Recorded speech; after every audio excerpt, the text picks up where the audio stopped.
Bonjour, Morning Brief du 19 mars 2018. Les dernières annonces des résultats et de distribution des bénéfices n'ont pas fait l'effet espéré, surtout par les bullish sur le Masi. Du moins pour le moment, ces annonces de résultats n'ont pas soutenu une hausse du principal indice de la bourse de Casa. Alors sur la semaine, le Masi recule de 0,57% à 6,62% depuis le 1er janvier 2018. Une dernière séance qui a été tout de même positive dans le vert pour la bourse de Casa. 0,14%, hein, donc à 6,62% depuis le 1er janvier 2018. Pour ce qui est des variations de la semaine, principale hausse aluminium du Maroc qui poursuit une véritable reprise, hein, 12%, 15,4% depuis le début de l'année, dont 12% sur cette semaine. Holmes, 4,45%, où ses résultats, ou son annonce de résultats ont été bien accueillis par le marché.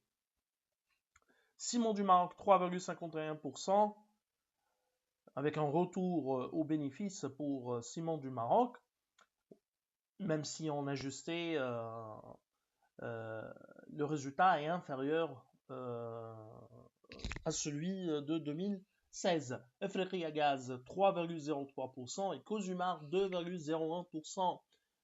Pour ce qui est des baisses, Sonacid recule de 11,4%. On en reparlera après de résultats de Sonacid. Adi recule de 9,87%. Sam Assurance, 5,60%, moins 2,91% depuis le 1er janvier 2018. RDS poursuit son marasme, 4,96%, moins 24,8% depuis le 1er janvier 2018. Disway recule de 4,27% et BMCE qui lâche 2,67% sur la semaine dernière. Alors Solacid annonce donc des résultats qui sont supérieurs à nos attentes, hein, mais le marché n'a pas trop apprécié ces chiffres avec une perte de 10% lors de la séance de vendredi. Donc le retour aux bénéfices était prévu par notre modèle, mais la croissance des revenus de plus de 19,2% dépasse nos prévisions. Seulement 6%. Nous, on était vraiment au bas de consensus. Solacid a pu enregistrer ce chiffre d'affaires grâce à l'augmentation du prix de vente moyen, soutenu par l'augmentation des prix de la ferraille et du rang à béton à l'international. EBITDA 273 millions de dirhams versus 124 millions de dirhams en 2016, soit une marge d'EBITDA de 7,3% versus 6,3% prévu par Alpha Mena. Le résultat net part du groupe s'élève à 44 millions de dirhams, 27,8% prévu par Alpha Mena contre une perte de 62 millions l'année dernière, 2016.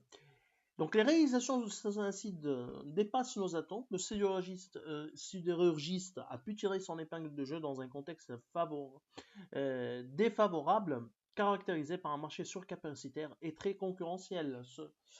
Alors ces résultats n'ont pas été appréciés donc par le marché, avec un titre qui a lâché, qui a chuté de presque 10%.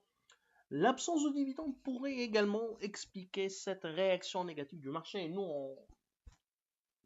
on ne prévoyait pas une distribution de dividendes. Résultat globalement solide, mais a priori le marché s'attendait, disons décidément le marché s'attendait à un résultat beaucoup plus important. Attention, le contexte global, tout ce qui est métaux, est dominé par des incertitudes vu ce qui se passe avec la question des barrières douanières émises par Donald Trump.